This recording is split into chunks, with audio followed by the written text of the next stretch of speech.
The entire team at Emsolation want to acknowledge that we are gathered on the traditional lands of the Wurundjeri people. We want to recognise that we are recording and telling our stories on the stolen land of our country's first storytellers. We wish to pay our respects to all Wurundjeri elders and ancestors, and to extend that respect to any First Nations peoples who listen to Emsolation. We recognise Aboriginal and Torres Strait Islander peoples' continued connection to the land and waters of this country, and acknowledge that sovereignty was never ceded. Always was, always will be.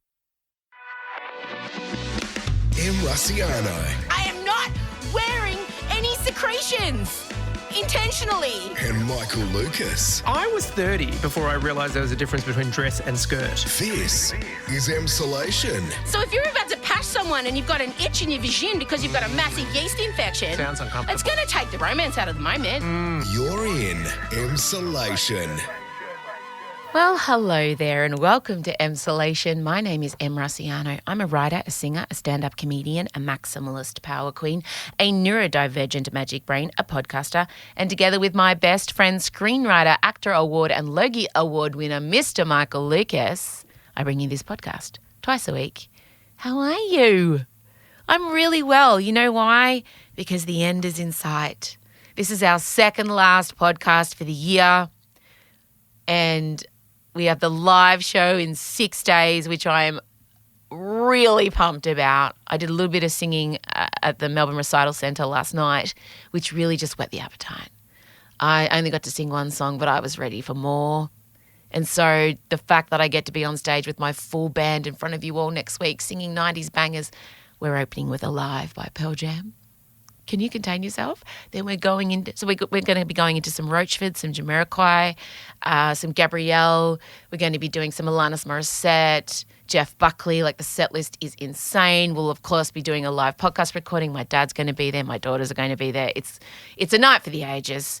There's a couple tickets left, I think, if you want to come along. But please do. All the info's at our Instagram. So I hope for all of you there's a little rest coming up, maybe.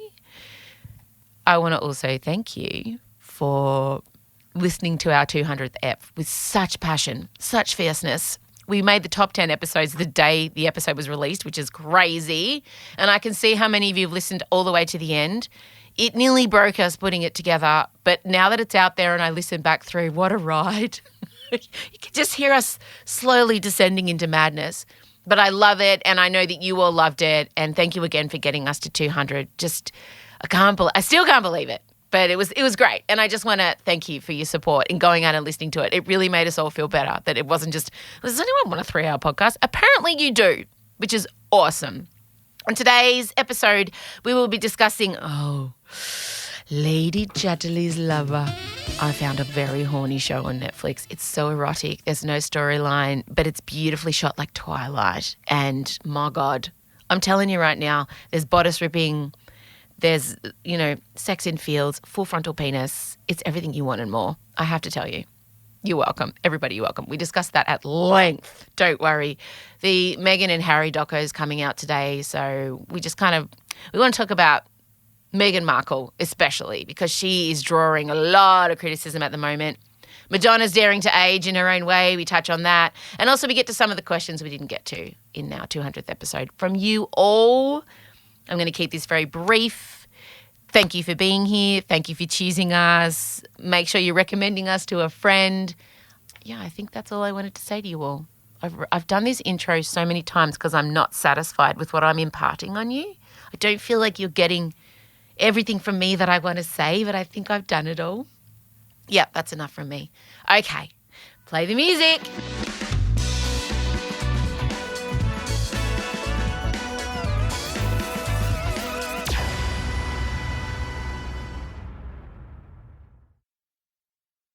Emrusiano and Michael Lucas. This is Emsolation. Michael Lucas, back to the bad old days of Zoom, and your microphone's not working, so you're going to be sounding tinny AF. I also look terrible as well. Let's just put that in perspective. It's all falling apart. You don't, I'm so sorry. You don't look terrible. Look, I did open the Zoom with, "Are you okay, babe? I'm worried about you."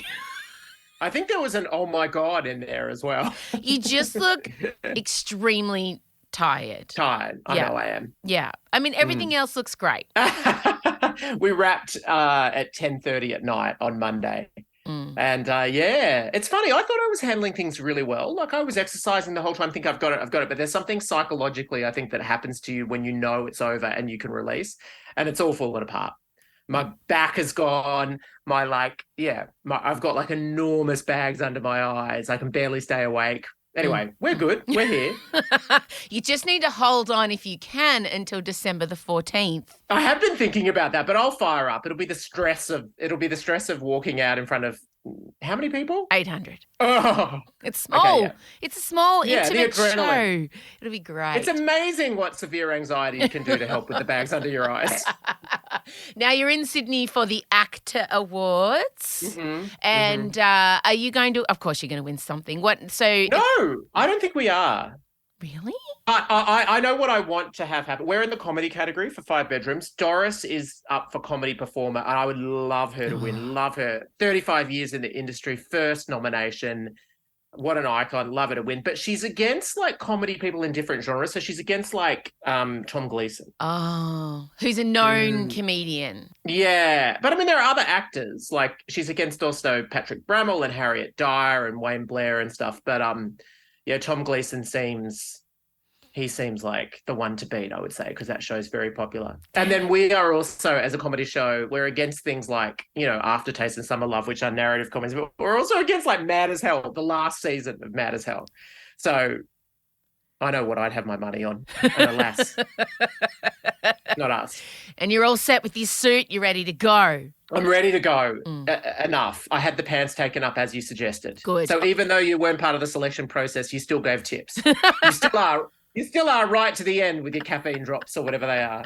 Yes, I've told you to go and get some caffeine drops for your puffiness under your eyes and just a little mask and just do a little lymphatic drainage, just gently, well, not gently, but quite severely scraping from the sides of your noses out. And then once the fluid... Well, I do that. Is you saying I do that with my hands? You do that with your hands, and then you then run your thumbs down the sides of your neck to get that fluid out, and then under your armpit, you jiggle there, and then that's the final fluid release. Yeah, this is what I do. I'm just never going to remember that. I'm just going to be grabbing random bits of my body hoping for a fluid release. That sentence went really off the tracks. Well, speaking of grabbing random things and hoping something happens to your body. Transition. Oh, my. I watched Netflix's latest horny middle-aged lady offering, Lady Chatterley's Lover. So I read the book yonks ago. I can't even remember. Yeah. Have you read the book? No, I have seen more than one adaptation of it, but I've never read the book. Yeah, I think my mum had it lying around and it was considered quite erotic. Do you know what I mean? Was it a bit of a bath read for Jenny? Yeah, bath read. Jenny's not above. Jenny will dip into Mills and Boon, won't she? Jenny was Mills and Boon's #1 subscriber. We literally had them sent to our house. Truly.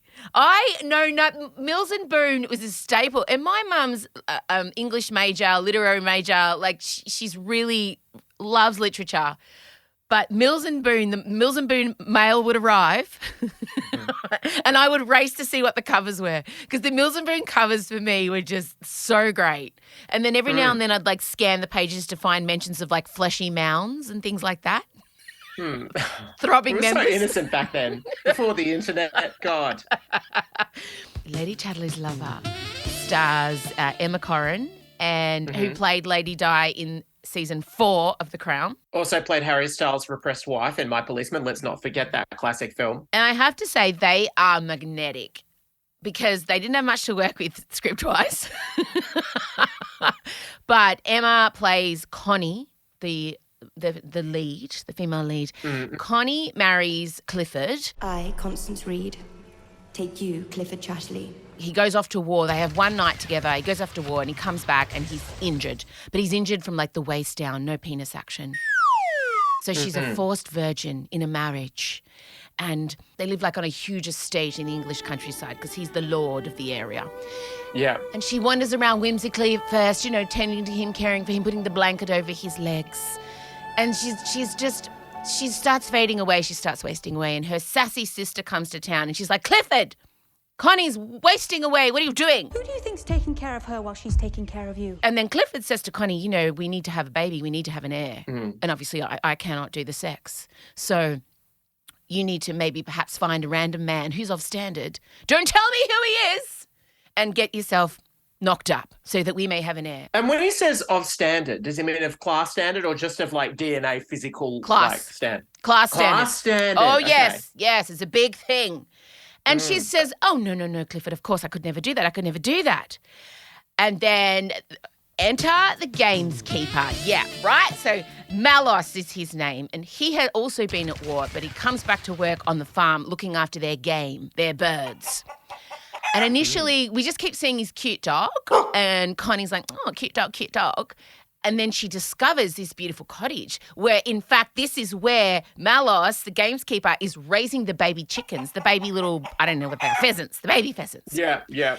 And so what happens is she goes in there and she's so excited to see that the baby pheasants have hatched, and then her and Malos have this tentative kind of friendship, and she's like, can I have a key to this cottage? I'd like to come here and read. So Lady Chatterley goes and reads there, and then the birds hatch, and he says to her, would you like to hold one? And because she's so starved of affection, she's holding these baby pheasants, and her whole body begins to just convulse and shake. And she's just so overcome by the tiny baby pheasants in her hands. And then he puts his hand on her shoulder to steady her, and she grabs his arm. Lady Chatterley. And she looks at him, and the baby pheasant is gently put down, and they look at each other, and she's just crying, but she's so just starved to touch of love. And then Malos says, oh, it's like that, is it? And then it's on. It's on. Whoa. Oh, is that all he says? It's like that, is it? It's like that, is it? That's it. Okay. So they have this devouring, ravenous sex, but they don't kiss. And he's like stockings being ripped by teeth. Okay. Is it within the venue or are we in the ground? Within the venue. Okay. Within the chicken. Yeah. Within the dwelling. Yeah. The chicken coop. In the chicken coop. My experience of chicken coops, not so erotic.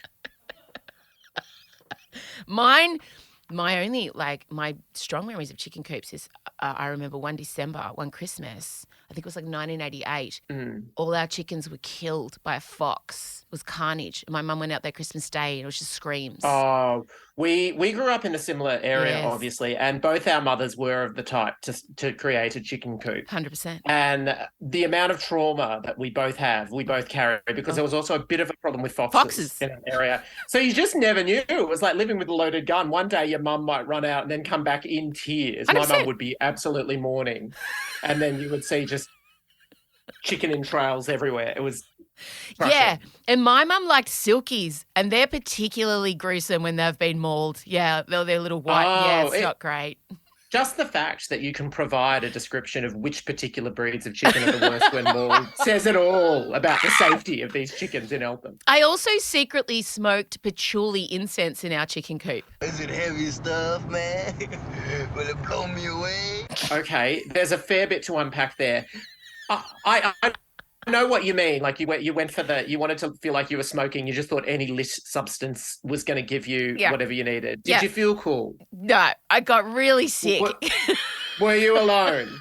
I was alone. And I wanted to try and learn rings so that the next time we went to like a birthday party, because Alicia Sardi could do rings, remember? She was like the cool person. Oh, of course. And I wanted to learn rings, but I didn't want to smoke actual cigarettes because I also wanted to be an Olympic athlete. But I wanted to be able to effortlessly smoke rings once in front of the cool kids. So I tried to teach myself rings in the chicken coop with patchouli incense, purchased at Scandals Candles, and I just made myself super sick. Like it really evoked my asthma. It wasn't great. So, but none of this is happening in Lady Chatterley's lover. So the affair continues on and they keep meeting up and it just gets more and more like outrageous until, Michael Lucas, we get full frontal peen frolicking through meadow shots. Wow. I like it the way you described it made it seem like the peen had actually detached from the body and was frolicking of its own account. Wow, okay. No, it does. It bounces upon thigh. There is thigh peen bounce, full frontal in this Netflix show. I mean, You were electrified. I was. Let's not pretend any other way. Well, you were like, I've suffered through so much bad dialogue, but thank God. There's no dialogue. I have a deeper connection with the guy who drops our mail off every day than these two could have formed. Were you, prone to liking this gentleman who was frolicking in the way? He was good. hot. He was because I've seen the trailers for it, and maybe he's got a touch of the Viking about him. I can see, but he's definitely not a Jason Momoa. No, he's more Viking. He's a bit Hemsworthy. He's a bit like oldie, but leaner. No, he's hot. I mean, I get it. I totally get it. But there's I don't understand how they fell in love because they don't have any conversations at all. There's just a lot of sex in a lot of meadows, a lot of outdoor up against trees, a lot of just ripping of clothing. And then he walks her to the gate. She goes back to the manor, to her husband. And then, no surprising, she falls pregnant, obviously, because she's just boinking with reckless abandon. She falls pregnant. The husband finds out that it's, in fact, the gamekeepers. What in the name of hell have you been doing? And he's not happy with that standard, so he cannot claim that child. So she is shunned from the manor, and he gets kicked out of the town, and she said to him, "Find me." He's like, "I'll find you." So off they go separate ways, and she gets more and more pregnant. And then finally at the end, they managed. I'm not giving anyone any spoilers because you don't need it, because you're just going to watch for the sex and the frolicking penises. Okay, that's it. Yeah. And I want to add, shot like Twilight, completely blue. Everything's blue and orange. It's like watching Twilight for thirsty 40-plus women. Truly, Ye oldie Twilight, minus the vampires, but with more pain. Absolutely terrible. Shocking plot development. No plot development. 5 stars, 10 out of 10. Watch it on your own. Do not watch it with anyone else. Have the laptop screen pressed up against your face. And then have a vibrator or a husband or a partner or a hookup. Ready to go.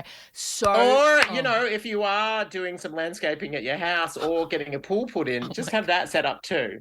I am getting landscaping at my house, but it's not... I'm not the member of the Rossiano Barrow household, but how can I delicately? There's some good-looking landscapers that have not escaped one particular daughter's attention. Put it that way. Oh, wow. So subtle. Her identity, so protected. Could be Marshmallow. Who knows? Could be. Anyway. Are we going to trust that he doesn't listen to this podcast? I think he might, but... They both know. It's fine. So I give this, please watch this if you're just looking for a horny, beautiful, and it's erotic. You can tell the French have been involved, women have been involved. It's so erotic. The love scenes, they're hot, but they're not debaucherous porn. They're just fucking hot. It's very hetero, obviously. But that aside, mate, there would have been so many horny bloody women out there this week having watched on Netflix. So many partners would have been, what's going on? What's happening tonight? Mate, I'm telling you right now. So go and watch it. It's terrible. 10 out of 10. Segway harp. Today's the day that Netflix are releasing part 1, 2, and 3. Oh, is it today? Of the Harry, Meghan Markle documentary. And here is the 90-second teaser that we were given last week. Insert grab. It's really hard to look back on it now and go, what on earth happened? You hear that? That is the sound of hearts breaking all around the world. She's becoming a royal rock star. And then... everything changed. There's a hierarchy of the family. There's leaking, but there's also planting of stories.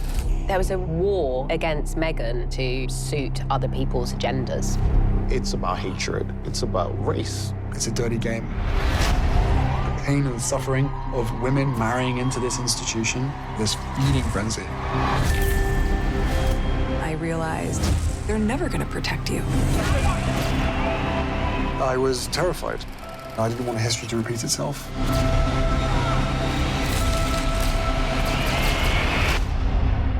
No one knows the full truth. We know the full truth. Okay, so there's a lot to dissect here. The most interesting part for me is they are releasing this documentary the week that Kate and William are touring America. Yeah. timing seems extraordinary, surely. I would put money on the fact that that's Netflix, not them personally. I don't think you hardly ever, as a person creating something, get to like pick when it goes out into the world. True. So there's been a lot of conjecture around one particular photo where Meghan is sitting on a chair, breaking down, and behind her, neatly folded, is a $2,000 Hermes blanket. And it has sparked a lot of people saying, oh, poor you with your $2,000 blanket, oh, blah, blah, blah. And it really pissed me off because whether or not you have an expensive blanket, you're still allowed to feel human emotions. Oh, you speak as someone who's invested in blankets and cushions. Imagine, maybe not. No, absolutely not. No. Maybe a fancy Adair's throw for $90, but that doesn't mean that no matter where you are in life, socioeconomically, what your station is, you still are you're still going to feel depressed and feel emotions. And I think if we're sitting there making fun of a woman who now says, that she has mental health issues, and we're not allowing her the space to say that and have that because, she's got a Speno blanket that maybe was a gift. We don't know. I just was like, oh, fucking take a nap, everyone. I think we've gone a step too far now with Meghan Markle. Oh, no. Literally any tiny little thing about that woman will be criticised. I mean, there's just... And the fact that people were forensically looking and figuring out the brand of the blanket, my God. Yeah. That's next level of criticism. I worry for her out of this, and I also don't know what it's going to achieve. It's extremely stylized. I don't know if you've seen the pictures. They've already been pinged for using a photo from the Harry Potter premiere and claiming it was people taking photos of them, where obviously people have discovered. Yeah, and I just think it's really, obviously it's a huge PR exercise. It looks like the cinematography is incredible. Like, I don't know what their budget was, but it was somewhere around Lord of the Rings, I think. But I worry. I don't know what this is going to achieve. I don't know what she's you know what? I worry. I don't know that this is going to help. I know. Well, I think it'll just like be another log on the fire. And if you support them, you'll go harder. And if you think that they've acted poorly, you'll go harder. And the real winner is Netflix, I would say. I mean, they're just going to rack up the viewers, whether it's love or hate. It's more clicks for them. But I do worry about. I suppose at the end of the day, like, they had to sign that massive Netflix contract to get if they're leaving the royal family, to get all the security they need, to get everything like that, they need to make a mozza.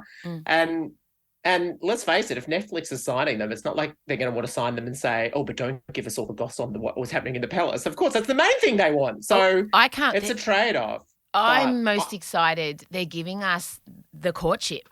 That's what I want to see. They're giving us all the dates that were going on and the messages and the photos, and I'm excited for that. Less so about what was going on in the palace, because I think it's going to be pretty uncomfortable viewing. Is there anything? I also feel like Oprah got so much out of them. What else is there? Were you silent or were you silenced? I mean, we'll find out. We will find out. I just hope that it doesn't cause another massive pile-on onto this woman who's, she's trying to do her thing, and I just don't understand the vitriol that she cops. I don't feel it. I wish her well. I think good for you. Go hard. And if people want to engage with them, that's their choice. They're not doing anything wrong or illegal. I don't understand why they're not allowed to build a brand and build an empire when people like the Kardashians are. No, but I guess it's kind of, I mean, I'm with you. I think it's completely irrational, the level of anger that is fired at them. And frankly, I think a lot of it's racist. But I do understand that there was this whole big thing about the scrutiny that I'm facing is hurting my mental health and everything like that. And then to go out, but then to actively, put yourself out in the public domain, put your most private details out again and again and again. Like, is it not an option to live quietly if that's what you want? But apparently not. And also they've got to make a buck. And also, they must feel like their narrative was controlled by other people for so long, and they really want to get their own story out. And, that's understandable. That's what I think it is. I understand the need to want to control the narrative, so you just be as open as possible in your language with your people in your team, and hope that your voice rises above all the other stories going on about you. So you can say, I want to live privately, but you're also allowed to say, and I want to give my story on my terms. And I understand both. But look, it'll be interesting. Obviously, I'm going to be watching it. I can't wait. We know you will be. Oh, I can't wait. M. Russiano and Michael Lucas. This is Emsolation. The other thing I want to just briefly touch on before we get to some bonus questions that we didn't get to in our 200th last week, Madonna. I am obviously a touchstone for a lot of people. Whenever Madonna does anything, I'll be sent the video 50 to 100 times. Yeah, well, she's your biological mother. She's my biological mother, with all due respect to Jenny, my actual biological mother. I think she read something a little bit harder than Mills and Boone in the Bath, though. In fact, she posed for it. 100%. Well, she's re-releasing Sex, obviously. Limited edition, a few extra copies, and she was at a party in Miami the other night, and she was dancing and living her best life. People sent this footage to me. What's going on? Are you worried? I just want to categorically state I am not worried about Madonna. In fact, I want you to understand that she has found the final way that she can rebel. She has been a rebel her entire life. She's been a trailblazer. She did everything first. And her last kind of frontier of rebellion is not aging the way you want her to age. She's totally. Fuck off. I will age exactly how it suits me. I'm going to make everyone uncomfortable. This is Madonna's playground. This is where she sits. And I fucking love it. Yeah, I know. Well, I mean, look, I definitely understand people having this funny reaction just because, you know, the Madonna that initially we grew up with made such an impact because of how real and raw she was in the sense of like that, you know, that famous image of her putting her armpits under the, you know, she was unlike any other star in that way. She was this Italian feisty girl. And now, of course, she's in this sculpted world of super rich and there's just a whole lot's been happening cosmetically and everything. But I agree with you. Like she, as if she was ever going to age in the way that people wanted her to age. Like she's always delighted in pissing people off. And she will do so to the end. And it probably will, like as with everything else that she's done all the way, it does shift the needle.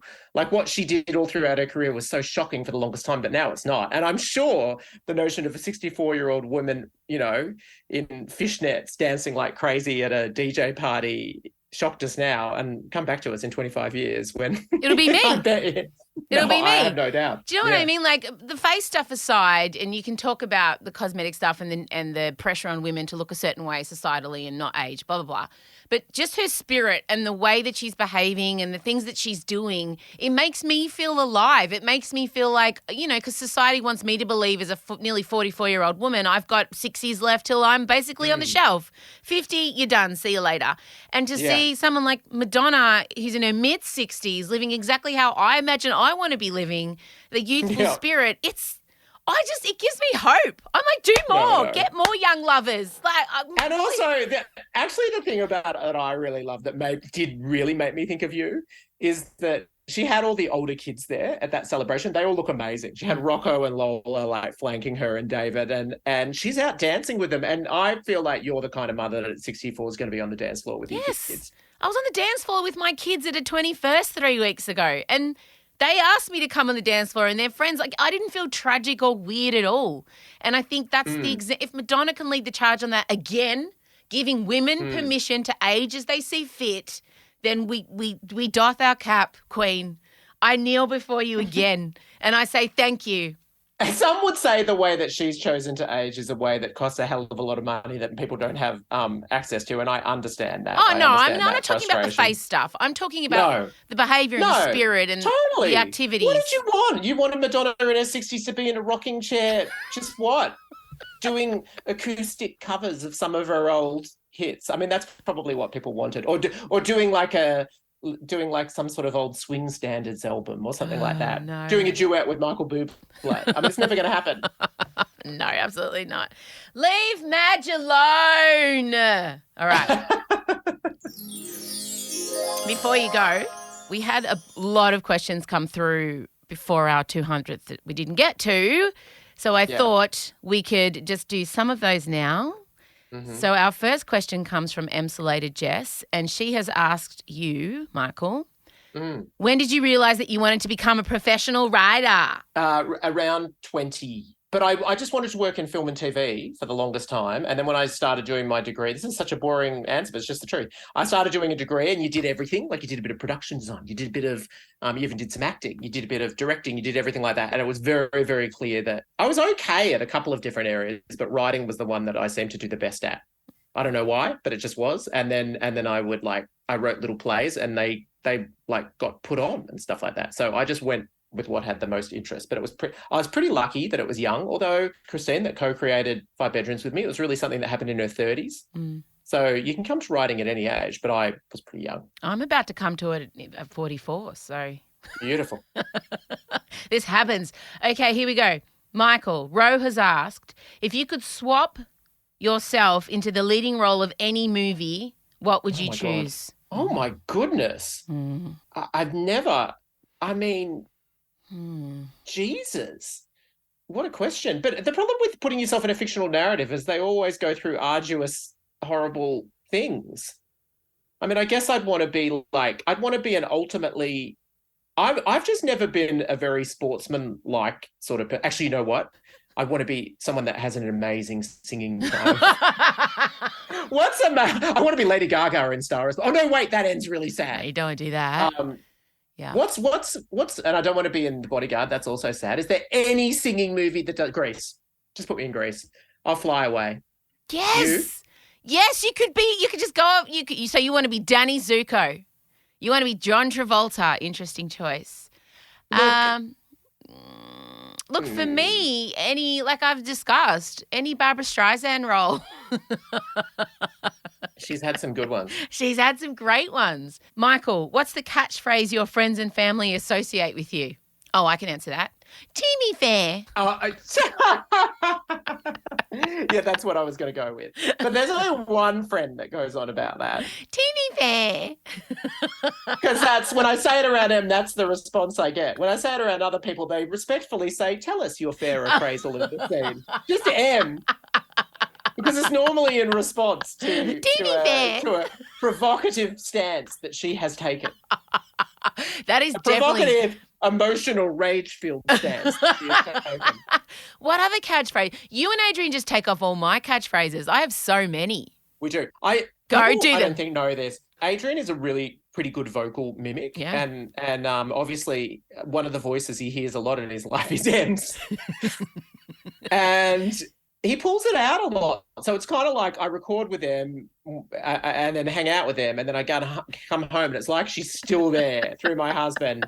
But it's particularly when, like, one of his favourite things to yell is just gay, because if M sees something or someone that she thinks there's latent queerness there, then it's always helpful. But he just does it with every time. Like, it can be just a perfectly normal, like, gay person will appear on screen and you just hear this gay. And it's G-A-I-I-I-I-I. Yeah, totally. With exclamation marks. What else? Good with a T? Good. Particularly if it's something, the good is something about if you've slightly left some of your moral qualms in check to go for a bigger goal and you've done it successfully, then that's good. Or just sacrifice. It's true. Just made a sacrifice for something better. Good. I would say that one. My family know me for good for her. Good for her. Good for her. Yeah. Oh, we didn't do a good for her. What about get it, girl? What about that one? Get it, girl. Yeah, I do that. I can't do it the way you can do it. You do it so fast. Get it, girl. And also, you know what I mean? I say that a lot. You know what I mean? Okay, good. There are catchphrases. Excellent. Thank you for your questions. Oh, actually, there's one here that made me laugh. Emsolator Russell wants to know, is there going to be a DVD, because he'd like a Blu-ray of the newsreader? Is there going to be a DVD release of the newsreader? Well, I can honestly say I have no idea. I love that question. He wants to. It's on iView. You can access it at any time on iView. He wants to hold it in his hand. Oh, I know. Oh, that's beautiful. And also, I kind of like that it's a bit retro, like the show itself. Would you like a VHS? Yes. Because that would really be the interactive experience. That would be actually a really great PR stunt for your PR team next year. Who realistically is going to be able to play it, though? But anyway, no, good point. Good point. All right. Well, good questions. Thank you, everybody. Well, I guess you better go and do your actor prep and get your under eyes sorted, please. Oh, sorry. Are they any better since we started? No. All right. Well, good luck, and we'll talk later. Thank you. Okay. Bye. Bye. This is Emsolation. All right, everybody. That's the second last time you'll hear us for 2022. We're all ready for a break. No doubt you are. Don't worry. We'll be, I'm sure, giving you little bits and pieces over the summer holidays. I haven't quite looked at the schedule, but I know that it won't be total radio silence from us. Don't forget to look at Instagram for everything you need to know, keeping up to date at Emsolation Podcast. And while you're there, if you click on the handy link in our bio, it will take you to a magical landing page where you can sign up for our newsletter. You can become a patron if you want to. You can buy us a cup of coffee. You can get tickets to the live show. It's a one-stop shop. It's the way to become the ultimate Emsolator. If you tick every single box, you are a gold level standard. Absolutely. And I'm sure there are many of you. I'll be seeing some of your faces very soon, obviously in a week. Our next step will be coming out Tuesday. That's all I have to say to you. My brain is scattered. Okay, talk soon. Bye for now. Emsolation with Em Rossiano is a Spotify exclusive podcast recorded at Down the Hill Studios, hosted by Em Rossiano with Michael Lucas and sometimes her eldest daughter Marcella. Executive produced by Benjamin Wasley, produced by Em Rossiano, edited by Ezekiel Fenn, with videos by James Henderson, socials by Marcella Rossiano Barrow, with assistance from Jem Evans, plus cameos from Em's dad Vincy. Get the full Emsolation experience by following us on Instagram at Emsolation Podcast. You can also sign up for our weekly newsletter. Join other Emsolators at the Emsolation group on Facebook. The answer is Harry Styles. If you really want to help us out, you could become a patron of Emsolation. Share this podcast with a friend. Give us a 5-star rating and make sure you're following us on the Spotify app by actually hitting the follow button. As always, thanks for listening, and we're excited to chat with you again soon.